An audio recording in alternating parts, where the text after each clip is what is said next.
అందరు praise lord. దేవుని కృపను బట్టి ప్రభు మనకి ఇచ్చినటువంటి శ్రేష్టమైన సమయాన్ని మనం అనుదిన ధ్యానం కొరకై ధ్యానిస్తాము. దయచేసి ఈ మాటలు వినేవారు మీరు శ్రద్ధగా ఆలకించండి. అందులో ఉన్న ఆత్మీయమైనటువంటి సత్యాలు నేర్చుకోనండి. మీరు బిడ్డలు, కుటుంబము, వినేటటువంటి సహోదర సహోదరులందరూ కూడా ఆత్మీయంగా వర్ధిల్లాలని, ఆత్మీయంగా ఎదగాలని ఆశిస్తూ వర్తమానం అందిస్తుంటున్నాను. ప్రార్థన చేస్తున్న ప్రారంభిస్తాం. ప్రేంగళ మా పొడవు తండ్రి, నమ్మకమైన దేవానికి స్తోత్రాలు. ఈ ఉదయకాల సమయంలో ఘనమైన నామాన్ని జ్ఞాపకం చేసుకుంటున్నాం. ప్రభా మరి రాత్రి అంతా కాపాడి భద్రపరుచున్నారు తండ్రి. సమయంలో వర్తమానం అందించి మీ దాసుని అభిషేకించండి. అన్ని రకాల డిస్టర్బెన్స్ తొలగించండి. ప్రభా వినేవారికి క్షమాభివృద్ధి కలుగు చేయండి. ఈ మాటల ద్వారా వారి యొక్క ఆత్మీయ జీవితం ఎదుగుదలలో సహాయపడండి. ప్రతి కుటుంబం కూడా ఇలాంటి శ్రేష్టమైన మాటలు వింటూ తమను తమ ఆత్మీయ కుటుంబాలుగా మార్చుకోవట్లో సహాయం చేయమని వేడుకుంటారు. యేసయ్య పరిశుద్ధ నామమున స్తుతించి ప్రార్థించి గణపరచి వేడుకొంచున్నాము తండ్రి. ఆమేన్. ఈరోజు మన యొక్క ధ్యానము ఆదికాండము 27వ అధ్యాయం. ఇక్కడ మనము ఇస్సాకు యొక్క ఆత్మీయ జీవిత యాత్రను, కుటుంబ జీవిత యాత్రను మనం ఏం చేస్తున్నామంటే ధ్యానిస్తూ ఉంటున్నాం. ఇక్కడ ఇస్సాకు, రిబ్కా, వారికి ఇద్దరు కుమారులు ఉన్నారు. ఒకరు ఏసావు, ఒకరు యాకోబు. ఏసావు ఏం చేస్తూ ఉంటాడు? అరణ్యంలోకి వెళ్ళి వేటాడి జంతువులను తీసుకొని వచ్చి ఆహారం పెడుతుండేవాళ్ళు వాళ్ళ నాన్నగారికి. అందుకనే తండ్రి ప్రేమను పొందాడు. అలాగే యాకోబు ఏం చేస్తుండేవాడు? మరి ఇంటిలో ఉండి సాధువుగా ఉండి ఇంటి పనులు చూసుకుంటూ వంట పనిలో కూడా అమ్మకు సహకరిస్తూ మంచి యవనస్తుడిగా ఎదుగుతూ ఉంటున్నాడు. ఈ సందర్భంలో 20వ అధ్యాయము మరి చివరి 2 వచనాలు మనం గమనిస్తే 34-35 వచనంలో యేసేపు అక్కడ ఉన్నటువంటి అనగా అన్యులైనటువంటి వారు, హేతు కుమారులు, అలాంటి వారిని వారు వివాహం చేసుకున్నట్లు ఇక్కడ మనం చూస్తున్నాం. ఆ వివాహం చేసుకోవడం ద్వారా తల్లిదండ్రులైనటువంటి మరి రిబ్కా మరి ఎలాగో ఇస్సాకు కూడా చాలా బాధపడ్డారు. వృద్ధాప్యంలో చాలా మరి నొచ్చుకున్నారు. దీనికి 2 కారణాలు ఉన్నాయి. మొదటి కారణం ఏంటి అంటే మరి తండ్రి కుమారుడైనటువంటి ఏసావును ఎక్కువగా ప్రేమిస్తూ ఉన్నాడు. ఆ ప్రేమే తనని ఎంతవరకు తీసుకుని వెళ్ళిపోయిందంటే, నేనేం చేసినా కూడా మా నాన్నగారు వింటాడులే, నేనేం చేసినా మా అమ్మ వింటారులే, అలాంటి యొక్క స్వభావంతో యేసేపు చేసినటువంటి ఒక పని. రెండవదిగా తల్లి అయినటువంటి ఒక రిబ్కా ఏం చేస్తుందంటే యేసేపును ప్రేమించలేకపోతుంది, కానీ ఎక్కువగా యాకోబుని ప్రేమిస్తుంది. ఇది కూడా ఒక కారణమే. దేనికి కారణం అంటే యేసేపు తప్పిపోవడానికి ఒక కారణం. తల్లి కానీ దగ్గర కూర్చోబెట్టుకొని మందలిస్తూ, బాబా అలా కాదురా, ఇలాగ చేయాలా, అలాగ స్నేహాలు నువ్వు చేసుకోకూడదు, అలాంటి వారితో నువ్వు సంబంధం కలిగి ఉండకూడదు, వారు అన్యజనులు, విగ్రహారాధికులు, లోకస్తులు, శరీరానుసారులు, చెల్లవాటు కలిగిన వారు, వారితో స్నేహం ఏంటి నీకు, వారితో ఎట్లా వివాహం చేసుకోవాలనుకుంటున్నావు, అది తప్పు నానా అని తల్లి చెప్పున్నట్టుగా అయితే ఈ పొరపాటు జరిగి ఉండేది కాదు. అటు తండ్రేమో ఎక్కువగా ప్రేమించాడు, ఇటు తల్లి ప్రేమను పొందలేకపోయినాడు. అందుకని ఇప్పుడు యేసేపు యొక్క జీవితంలో ఒక అన్యురాలను తీసుకొని తాను బాధపడుతూ వచ్చాడు, తన కుటుంబాన్ని కూడా బాధను తీసుకొని వచ్చాడు. ప్రియమైన సోదరా, ఈ మాటలు ఉన్నటువంటి మొట్టమొదటిగా తల్లిదండ్రులైనటువంటి మనం పెద్దవారు, మన బిడ్డలు తప్పిపోవడానికి కారణం మనమే. వారిని ప్రేమించవలసినంత మనం ప్రేమించాల్సిందే, వారికి ఇవ్వాల్సిందే. వారి చదువైనా, వారికి వస్త్రాలైనా, వారికి ఏమైనా సరే మనం సహాయపడవలసిందే. తల్లిదండ్రులే మన యొక్క బాధ్యత. అదే సమయంలో కొన్ని జాగ్రత్తగా కాపాడుకొని రావాల్సిన బాధ్యత కూడా మన మీద ఉంది. దాని విషయంలో తల్లిదండ్రులు నిర్లక్ష్యం చేస్తారు. అందుకనే తర్వాత మనం గమనిస్తాము, ఈ కుటుంబంలో చాలా రకాలైనటువంటి యొక్క శైతాను కార్యాలు జరుగుతాయి. మంచి కుటుంబం, కుటుంబం అంటే సామాన్య కుటుంబం కాదు. మరి తండ్రికి విధేయుడు, అబ్రాహాముకు విధేయుడైన కుమారుడు, విశ్వాసంతో కూడిన కుమారుడు, త్యాగంతో కూడినటువంటి కుమారుడు, ప్రభువైన యేసుక్రీస్తు వారికి సాదృశ్యంగా ఉండే కుమారుడు. అలాంటి సాగు యొక్క సంతతిలో వారి కుటుంబంలో ఎన్ని సమస్యలు ఉన్నప్పుడు నీ కుటుంబంలో, నా కుటుంబంలో, మన కుటుంబాల సమస్యలు రావా? దానికి మనం చాలా జాగ్రత్తగా ఆలోచన చేయాలా. వాక్యాన్ని వినండి, అర్థం చేసుకోనండి, కుటుంబాలు కట్టుకోనండి, నిర్లక్ష్యం చేసుకోవద్దు. ఇక్కడ ఉన్న మాటను మనం జ్ఞాపకం చేసుకుంటే, మరి తండ్రి ప్రేమను బట్టి ఏశావు, తల్లి యొక్క ప్రేమను పొందలేక ఏశావు అన్ని రాలైనటువంటి హేతువారి యొక్క బిడ్డలను చేసుకున్నడం ద్వారా తన జీవితానికి ఎంతో నష్టం కలిగింది, కుటుంబానికి కూడా దుఃఖం కలిగించాడు. యవనస్తులైనటువంటి మీరు కూడా ఇక్కడ ఒక విషయాన్ని నేర్చుకోవాలి. ఏసేపుకున్నటువంటి అలవాటు ఏంటంటే, ఇంటిలో ఉండేవాడు కాదు, ఎక్కువ సమయం బయటే గడిపేటటువంటి వాడు, అరణ్యానికి వెళ్ళేవాడు, జంతువులను వేటాడేటటువంటి వాడు, అవి దొరికేంత వరకు కూడా వేటాడి తీసుకొని వచ్చి వాటిని చంపుకొని తినేటటువంటి ఒక స్వభావం గలవాడు ఏశావు. అలాగే దీనివల్ల చాలామంది యవనస్తులు తప్పులు చేయడానికి కారణం ఏంటంటే, ఎక్కువ సమయం వారి ఇంట్లో ఉంటారు. ఉంటే కాలేజీలోనైనా ఉంటారు, లేకపోతే ఆఫీసులోనైనా ఉంటారు.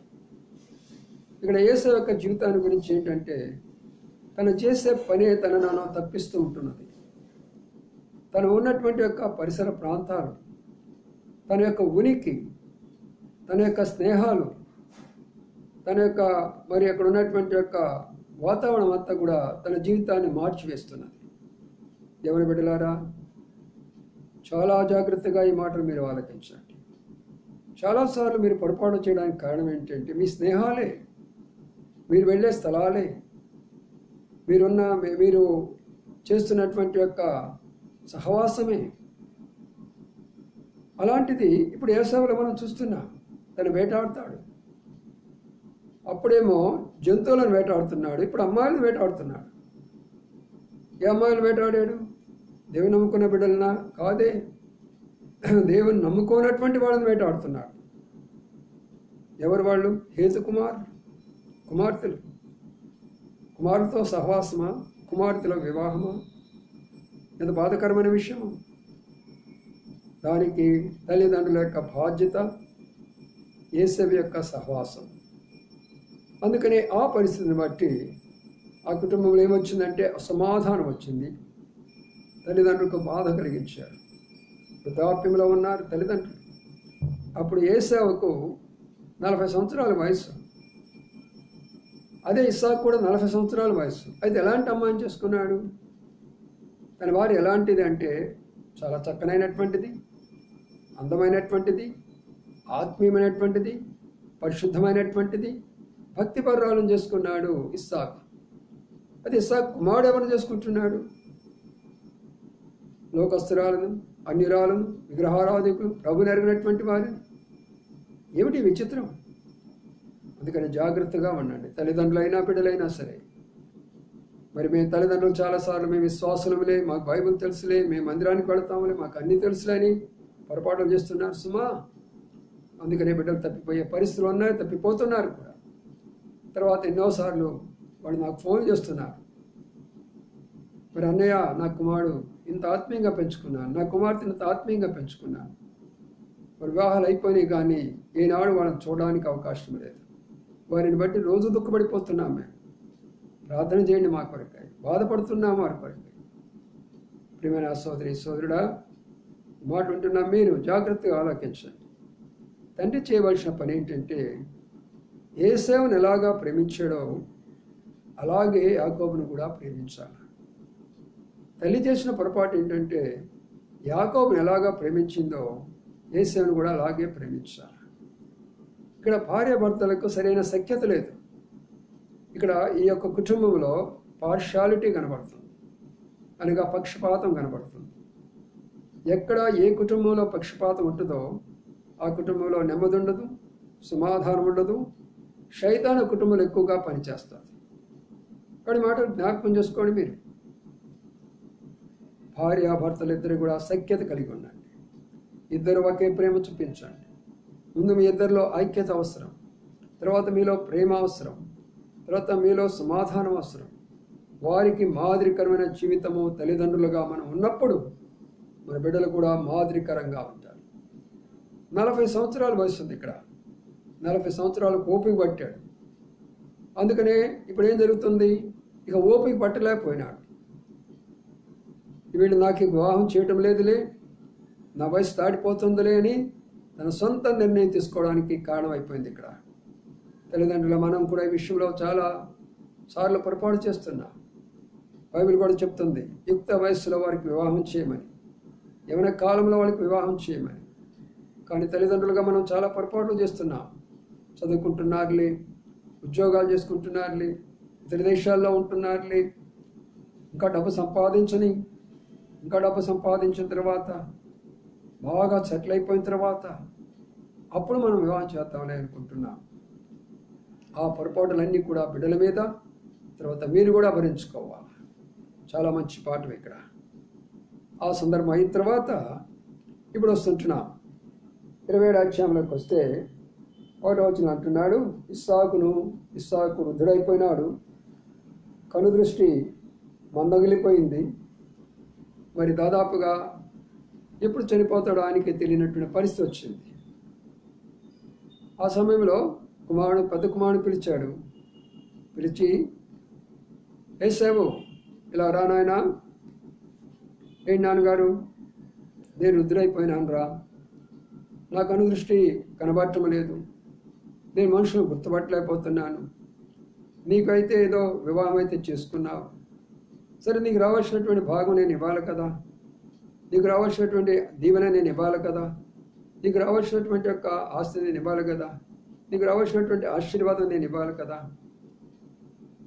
కాబట్టి నువ్వేం చేస్తావంటే, ఇప్పుడు నువ్వు అరణ్యానికి వెళ్ళు. అరణ్యానికి వెళ్ళిన తర్వాత మంచి ఒక జంతువును వేటాడి తీసుకొని వచ్చి మంచి భోజనం సిద్ధపరిచి నాకు తీసుకొని రా. అది భోజనం చేసిన తర్వాత నేను నిన్ను ఆశీర్వదించి దీవిస్తాను అని చెప్పినాను. ఇక్కడ మరో పాఠాన్ని మనం నేర్చుకుందాం. తండ్రి ప్రేమ ఎలాగుంటుందో చూడండి బిడ్డల మీద. తండ్రికి వ్యతిరేకంగా వివాహం చేసుకున్నాడు, తల్లికి వ్యతిరేకంగా వివాహం చేసుకున్నాడు. తన జీవితంలో సంతోషం లేదు, తన కుటుంబంలో సంతోషం లేదు, దుఃఖము కలుగు చేసినాడు. అయినా కూడా తండ్రి ఎలాగా ప్రేమిస్తున్నాడు ఒకసారి జ్ఞాపకం చేసుకున్నాడు. తండ్రి ప్రేమ అలాగా ఉంటుంది, తల్లిదండ్రుల యొక్క ప్రేమ అలాగా ఉంటుంది. వారి ప్రేమ మారదు. ఏ తండ్రి కానీ ఏ తల్లి కానీ కుమారులను ప్రేమిస్తారు, వారి కంటే ఉన్నతమైన స్థానంలో ఉండాలని కోరుకుంటారు, వారి కొరకే మంచి పేరు తీసుకురావాలని కోరుకుంటారు, వారి భవిష్యత్తులో మంచి స్థాయిలో ఉండాలని కోరుకుంటారు, వారు ఉన్నతమైనటువంటి స్థితిలో ఉండాలని తల్లిదండ్రులు కోరుకుంటారు. సుఖ సంతోషాలతోటి నా కుమారుడు నా కుమార్తె వారి కుటుంబాలు ఉండాలని ప్రతి తల్లిదండ్రులు కోరుకుంటారు. ఆ ప్రేమను మరి ఇక్కడ మనము ఇస్సాకులో చూస్తాం. ఇస్సాకు ఏమనుకోవాలా, వీడు నా మాట వినలేదు, వాడు ఇష్టానుసారంగా వెళ్ళాడు, ఇష్టానుసారంగా పెళ్లి చేసుకున్నాడు, వాడికి నేను ఆస్తి ఇచ్చేది, వాడికి ఇక ఆస్తి లేదు, ఏమి లేదు, వాడికి నేనేమేమను, వాడి ఇష్టము అనవచ్చు. అది లోకస్తుల యొక్క పద్ధతి. కానీ ఆత్మీయనటువంటి తల్లిదండ్రులు అలాగా అనరు. ఆయన యొక్క ప్రేమ కనబడుతుంది ఇక్కడ. కుమారుడా, ఏదో అయిపోయింది, జరిగిపోయింది, నువ్వు పొరపాటు చేస్తున్నావు, మరి కుటుంబీకుడు అయిపోయావు కదా, నా ప్రేమ మారదు నీ కొరకాయ, అవి నేను ఆశీర్వదిస్తాను, నేను దీవిస్తాను, నేను చెప్పింది చేయి అని అన్నాడు. దానికి సరే నాన్నగారు, తప్పనిసరిగా అరణ్యానికి వెళతాను, జంతువులు తీసుకొస్తాను, భోజనం తయారు చేసుకొని వస్తాను, మీ మాటకు లోబడి ఉంటానన్నాడు. ఇక్కడ గమనిస్తే ప్రియులారా, లోబడే స్వభావం ఉంది ఏసావు. కానీ కొంతకాలం వరకే లోబడుతున్నాడు, కొన్ని విషయాల్లో లోబడుతున్నాడు, కొన్ని విషయాల్లో లోబడలేకపోతున్నాడు. ఈనాడు బిడ్డలు కూడా అలాగనే ఉన్నారు. కొన్ని విషయాల్లో లోపడతారు, మనం చెప్పిన మాటలు వింటారు వాళ్ళు చక్కగా, కొన్ని మాటలు మాత్రం మేము వినము అంటారు. అప్పుడు మనం చాలా జాగ్రత్తగా వాళ్ళతో వ్యవహరించాలా, ఆత్మీయంగా మాట్లాడాలా, ప్రభుని గురించి చెప్పాలా, ప్రభు ప్రేమను గురించి చెప్పాలా, వారికొరికై ప్రార్థించాలా, మన అనుభవాలు చెప్తూ రావాలా, భవిష్యత్తులో ఏం జరగబోతుందో వాడికి వివరించాలా. లేకపోతే వారి యొక్క జీవితాలు ఎంతో నష్టపడతాయి. ఇక్కడ చూడండి, తర్వాత మనం గమనిస్తే యేసేపు యొక్క జీవితంలోనూ యాకోబు యొక్క జీవితంలో ఎన్నో నష్టాలు వచ్చినాయి, ఎన్నో కష్టాలు వచ్చినాయి, ఎన్నో బాధలు వచ్చినాయి, ఎన్నో రకాలైనటువంటి యొక్క పరిస్థితులు కూడా వాళ్ళు వెళ్ళివాల్సి వచ్చింది. దానికి కారణం ఏంటంటే వారిని తల్లిదండ్రులుగా చేయవలసినటువంటి బాధ్యతలు సరిగా నిర్వర్తించలేకపోయిన కారణం చేత. ఇప్పుడు ఒక మాట ఇక్కడ మనం జ్ఞాపకం చేసుకుంటే, తండ్రి ప్రేమ మారలేదు. మనం కూడా అనేక సందర్భాల్లో దేవుని యొక్క బిడ్డలుగా ఉంటాం, దేవునికి వ్యతిరేకమైన కార్యాలు చేస్తాం, బైబిల్ చదువుకోము, ప్రార్థన చేసుకోము, మందిరానికి రాము, ఆరాధన చేయము, ప్రభు కార్యాలు అలక్ష్యంగా ఉంటాం. ఎన్నో కష్టాల్లో, ఎన్నో శ్రమల్లో, ఎన్నో బాధల్లో, ఎన్నో రోగాల్లో మన పరమ తండ్రి మనం ఆదరిస్తూ వస్తాడు, మనం ధైర్యపరుస్తూ వస్తాడు, మనకు తోడుగా ఉంటాడు, మన ఉద్యోగ బాధ్యతలో సహాయపడతాడు, మన బిడ్డ బాధ్యతలో సహాయపడతాడు. మనం మర్చిపోతాం, నిర్లక్ష్యం చేసుకుంటాం. కష్టం వచ్చినప్పుడే తండ్రి అంటాం, బాధ వచ్చినప్పుడే తండ్రి అంటాం. కానీ అన్నీ చక్కగా జరిగిపోతున్నాయి, నాకు మంచి ఉద్యోగం ఉన్నది, నాకు మంచి నెల నెల జీతం వస్తున్నది, నేను మంచి ఇల్లు కొనుక్కున్నాను, నా సొంత ఇంట్లో నేను ఉంటున్నాను, నాకే ఇబ్బంది లేదు అనుకుంటున్నటువంటి తండ్రులారా, తల్లులారా, ఒక్కసారి ఆలోచన చేయండి. తండ్రి ప్రేమ మారదు నీ ఎడల. అందుకనే ఆ ప్రేమను తిరిగి యేసేపుకు చూపిస్తున్నాడు ఇస్సాకు. ఈ మాటలు చెప్తున్నప్పుడు రిబ్కా ఏం చేసిందంటే ఆ మాటలు విన్నది. ఏ మాట విన్నది? ఓహో, పెద్ద కుమారుడు ఆశీర్వదిస్తానని దేవుని యెహోవా సన్నిధిలో నిన్ను ఆశీర్వదిస్తానంటున్నాడు. అట్లయితే ఆశీర్వాదాలని పెద్దవాడికి పోయేటట్టుకున్నాయి. వీడి సంగతి ఏంటని తల్లి ఏం చేసిందంటే, బాబు యాకోబు ఇట్లా రా అంది. ఏంటి మమ్మీ అంటా వచ్చాడు. చూడు నాన్న, మీ నాన్నగారు ఆయన కళ్ళు వృద్ధాప్యం వచ్చింది, ఆయన ఏం మాట్లాడుతున్నా ఆయనకి అర్థం కావటం లేదు, ముసలోడు అయిపోయినాడు, ఎప్పుడో చనిపోతాడో తెలియదు కదా, నీకు రావాల్సిన ఆశీర్వాదాలు దీవెనలు అన్నీ కూడా పెద్దోడికి ఇవ్వాలంటున్నాడు. నేను ఒక ప్రణాళిక చెప్తాను, నేను ఒక ప్లాన్ చెప్తాను, దాని ప్రకారం వచ్చి నేను విన్నాను మీ నాన్న చెప్తుంటే మాట అని యాకోబుని పిలిచి ఒక ప్రణాళిక తయారు చేస్తున్నది. ఏమిటి ఆ ప్రణాళిక అంటే, నీవేం చేస్తావంటే త్వరగా మందకి వెళ్ళి ఒక మేకపిల్లని తీసుకొని రా. ఆ మేకపిల్లను నేను మంచి భోజనం మీ నాన్నగారికి ఇష్టమైన రీతిగా సిద్ధపరుస్తాను. నీవేం చేయాలంటే ఆ భోజనం తీసుకుని వెళ్ళి మీ నాన్నగారికి పెట్టి మీ అన్నయ్యకి రావాల్సినటువంటి దీవెనను తీసుకొని రా అని అంటుంది. చూడండి ప్రియులారా, ఏ తల్లులైనా ఇలాగ చేస్తారా? ఒకవైపున తన సొంత భర్తనే మోసం చేయాలనుకున్నటువంటి భార్య కనబడుతుంది. ఆ మోసము కూడా కుమారుడి ద్వారా జరిగించాలనే అనేటటువంటి రిబ్కా ఇక్కడ కనబడుతుంది. ఒకప్పుడు రిబ్కా చాలా ఆత్మీయపరురాలు, ప్రార్థనాపరురాలు, విశ్వాసపరురాలు, మంచి సాక్ష్యం కలిగినటువంటి వ్యక్తే. అయితే వృద్ధాప్యం వచ్చిన తర్వాత, దినాలు, నెలలు, సంవత్సరాలు గడిచిపోయిన తర్వాత ఆత్మీయత కోల్పోతుంది రిబ్కా కూడా. ప్రియమైన సోదరి సోదరుడా, మీరు కూడా దినాలు, నెలలు, సంవత్సరాలు గడిచిపోయిన ఆత్మీయత కోల్పోయే అవకాశాలు ఉన్నాయి. మనం జాగ్రత్తగా లేకపోతే మనం అవన్నీ కూడా అవకాశాలు కోల్పోతాం. రిబ్కా కంటే గొప్పవాళ్ళం కాదు, ఇస్సాకు కంటే గొప్పవాళ్ళం కాదు కదా. అందుకని ఇప్పుడు ఆమె ప్రణాళిక ఏంటంటే తన భర్తని మోసం చేయాలనుకుంటుంది. కుమారుడు అంటున్నాడు, చిన్నతనం యాకోబు చాలా మంచివాడు, సాధువు, చాలా ఏమాత్రము మోసగాడని పేరు పెట్టినప్పటికీ అలాంటి యొక్క వ్యవహారతనంలో లేదు. తన తల్లిని బట్టి మోసం చేశాడు. అక్కడ నేర్చుకున్నాడు మోసం చేయడం అనేది. బిడ్డలు ఏదైనా నేర్చుకోవాలంటే మనమే కారణము. మనం అబద్ధాలు చెప్తే వాళ్ళు అబద్ధాలు చెప్తారు, మనం సినిమాలు చూస్తుంటే వాళ్ళు సినిమాలు చూస్తారు, మనం మోసం చేస్తే వాళ్ళు మోసం చేస్తారు, మనం ఏది చేస్తే వాళ్ళు అలా చేస్తారు. ఇప్పుడు ఆ బిడ్డలు మనల్ని ఫాలో అవుతూ ఉంటారు. అందుకని తల్లిదండ్రులైన వారు మనం చాలా జాగ్రత్తగా ఉండాలి ఈ విషయంలో. ఇప్పుడు అబ్బాయి అంటున్నాడు యాకోబు, అమ్మమ్మ అలాగెట్లా చేస్తాము, ఒకవేళ నాన్నగారు కానీ నా స్వరం కానీ అడిగితే నేనేం చెప్పాలా?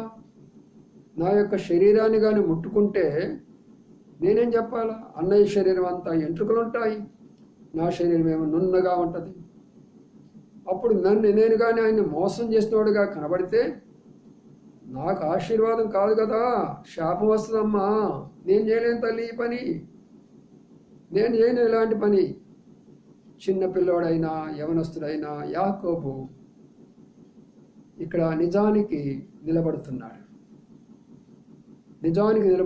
నేను చేయను మమ్మీ, మా నాన్నగారిని ఎట్లా మోసం చేస్తాను? ఆయన ఒకవేళ ఆ దీవెన కొరకైపోతే నాకు శాపంగా మారుతుంది.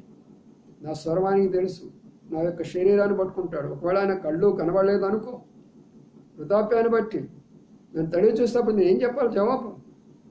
వద్దు మమ్మీ, నేను అలాగ చేయను.